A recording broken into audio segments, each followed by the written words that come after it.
In the name of the Father, and of the Son, and the Holy Spirit, please be seated. We are over and over again, we are seeing emphasis on the light. I am the light of the world while I'm in the world. In the beginning God said that there be light, and that there was light. He was the light of the world. This is the emphasis on the light. Who does not see, has darkness within him.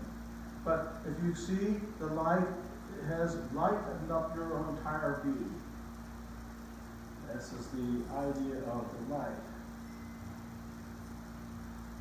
I'm the light of the world while I'm in the world. What is this light that he's talking about? And how is it that we see by this light? We see, as been told, that from the beginning of time there was a light that was from the origins that is shining and comes to you, and it is calling you by name to a purpose. It is your light that is coming from the very beginning and calls you back to the beginning. We have our origins in the beginning with him. He said, before you were in your mother's womb, I knew you. Your origins have to do with me and the light. I knew you. You are of me. This light, which is the forgiving, healing light that allows us to see without eyes, that allows us to see into the future and from the past, allows us to transcend this dimension into the next, to transcend this realm into all the other realms, allows us to be aware of all of the different manifestations of God in all his many forms that are life. The light of life. The light of life. We have been talking about how we are purifying ourselves through this entire Lenten season. 40 days and 40 nights we are preparing ourselves for the passion of Christ, where he offers himself with his blood for the redemption of the human race. And the redemption goes as follows. He gave us the form of the Jewish race and the forms of being able to have the blood of the Passover. That we had to slaughter the lamb, and the lamb has to be bathed in his blood upon the doorposts, so the spirit of death will pass over us, and therefore we shall have life, when all the rest of the world is dead.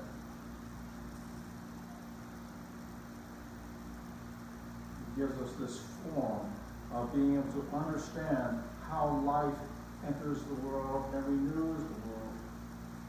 When people who have lost their minds and seek out death and seek out vengeance and seek out retribution and seek out ways of getting over and killing their enemies, he brings a different way of seeing. A seeing that is based on his sight, the light of life. Not death, but life. And so redemption goes as this. He, who is immortal, God, immutable, all-seeing, all-knowing, has taken over the role of the all-seeing eye, the pagan eye of Ra, that religion that was based upon death and some other form of everlasting life, that only for those chosen ones, only for those ones who were followers of the sun god and their many gods, which included the gods of the river, gods of the harvest, gods of the rain, gods of planting,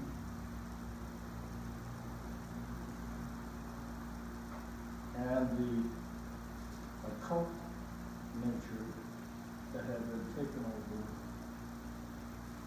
all-seeing eye. He says, and he places it with his own works in the sight of all, that I am light of the world, and in the world. And by equating the faith in him to the sight of the blind, he is directly replacing that pagan worship. Still exists today. You see those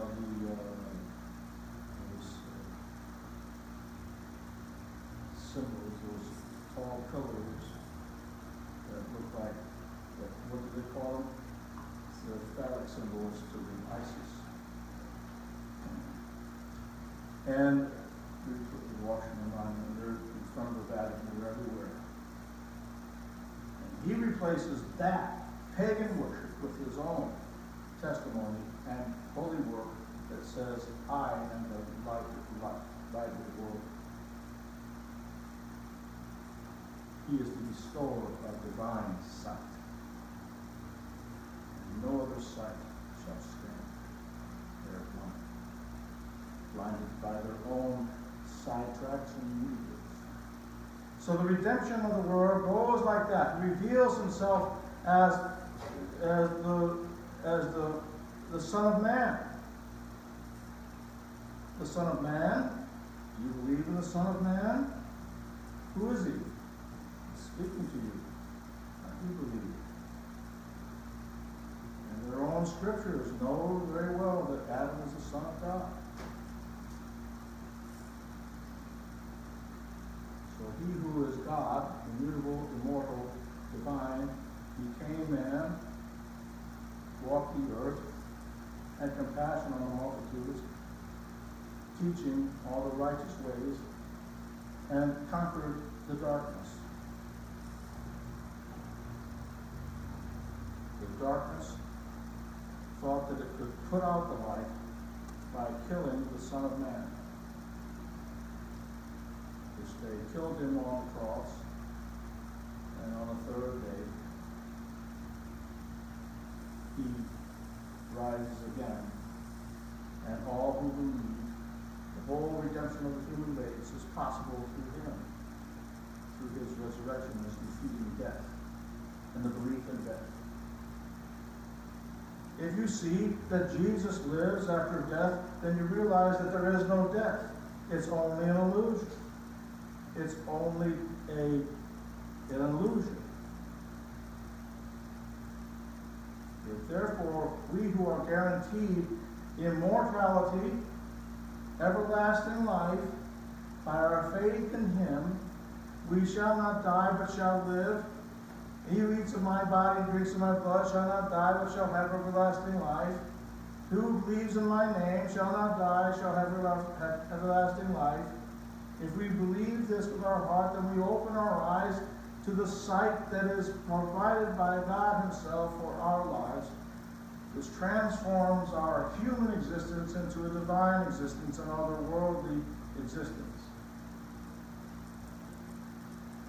This has been co-opted by churches, by kings, by emperors, and so forth, who want to co-opt this faith for their own purposes to enhance their power, their wealth, and their prestige.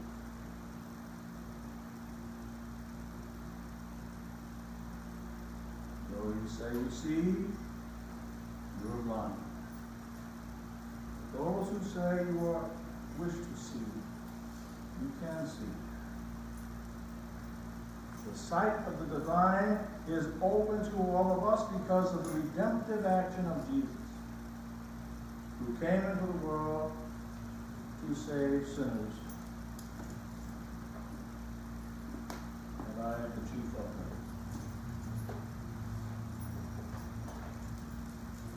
This is the attitude that each Christian must take in order to be able to attain to this sight. When we're talking about this light, we're talking about how to condense this light. We say, well, light that's from the Big Bang or from the origin of the universe or wherever God said, let there be light, and there was light, that light is so diffused as to the whole universe, so there's just a very little bit left over for a little bitty me.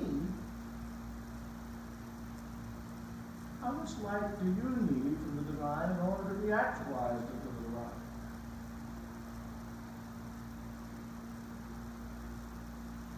If we follow the Psalms, where David the king writes,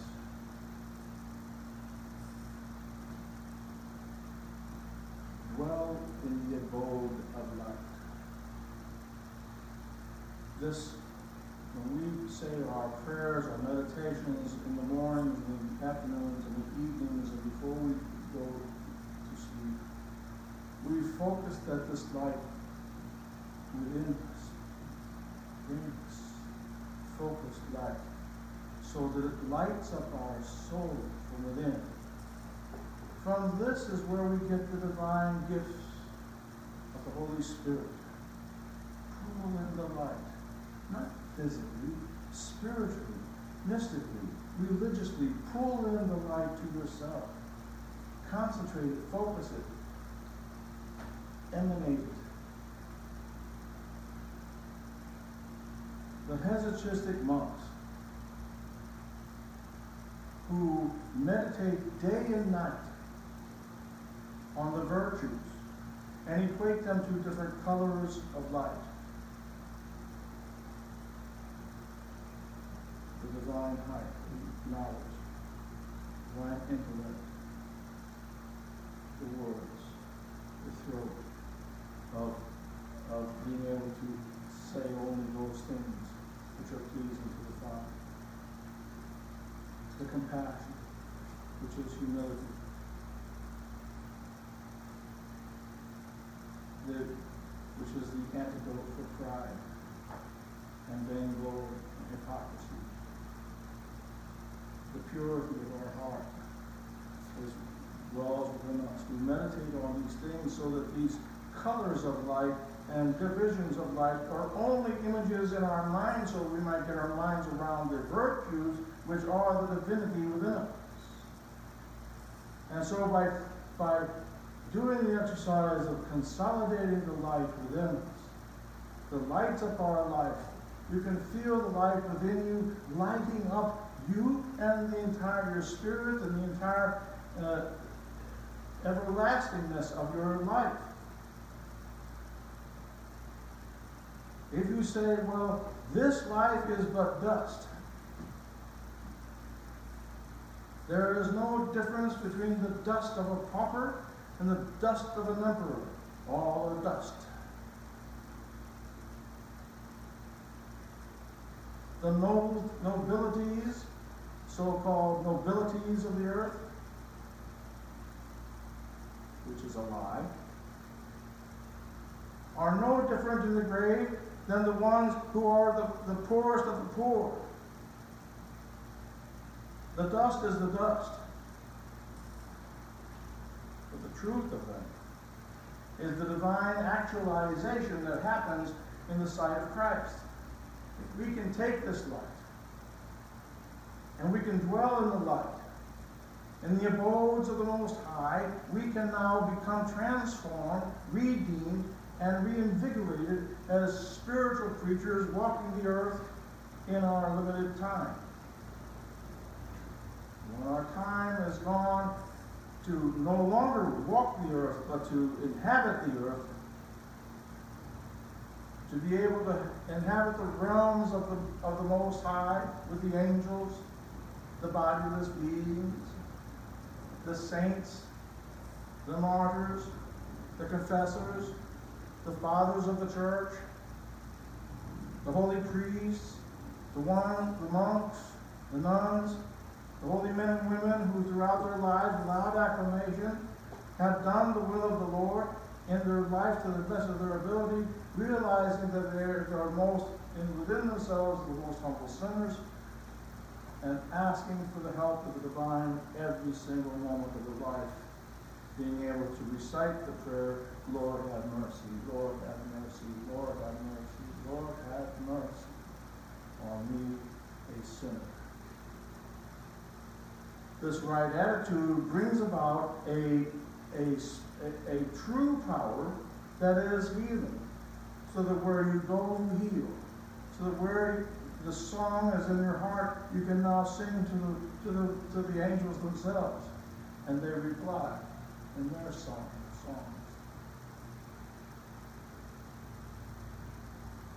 You can see that by healing this blind man, the man who was born blind, it didn't matter what those other people said. He still gained his sight. All the names that they wanted to call, all the indignation they wanted to spew out, incredulous as they were, they could not deny the fact that the man was now seeing. They couldn't deny the truth in their eyes. I don't want to see this. I don't want to believe this. And even now when truth is bleeding, coming out, drop by drop, drip by drip, people don't want to see it. They don't, no, I don't want to believe this. I don't want to know.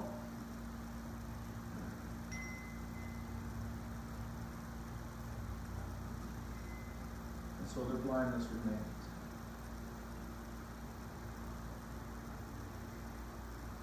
You want spiritual sight, then do spiritual things. You want spiritual gifts, then think spiritual thoughts.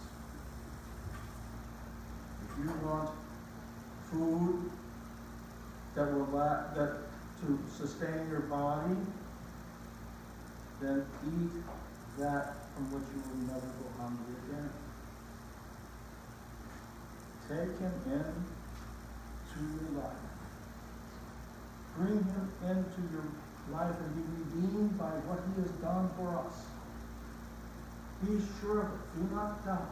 Don't seek after some other path, because it's fascinating and interesting, but know in your heart that he is the good one, the good shepherd that lays down his life for his sheep, the one who gives us life and redemption for the whole world, and sight to the blind, cleanses the lepers, lets the lame walk, and helps and raises the dead from the grave.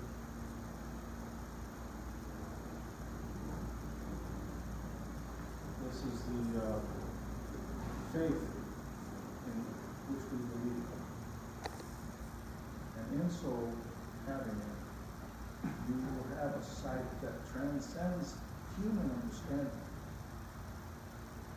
You will see things, as Jesus said,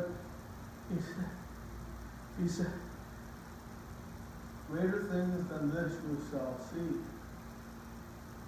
You will see the Son of Man ascending and descending in the angels. Many mighty works you shall see. And you shall glorify God in his sight. This is the type of thing that we can know for sure. If you practice it, if you bring it in, if you bring it, consolidate the light within you and hold that light here, never let it go out. Breathe in the light of Christ and breathe out mercy.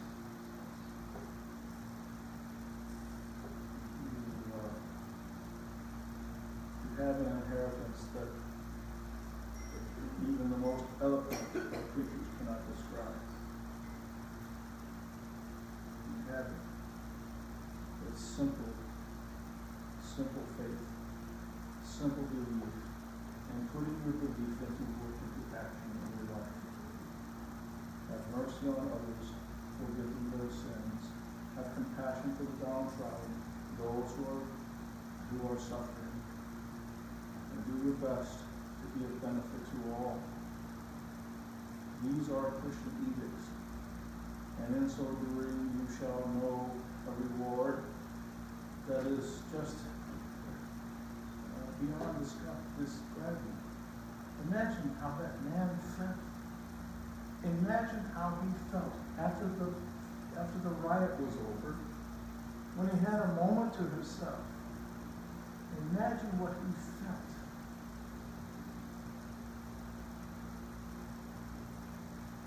He had never seen any colors. He had never seen another human being. He had never seen water flowing. He had never seen a meal in front of him. He had never seen a building. He had never seen the sky. Never seen anything. And now he could see it all. And beyond that, you have to wonder, what else could he see?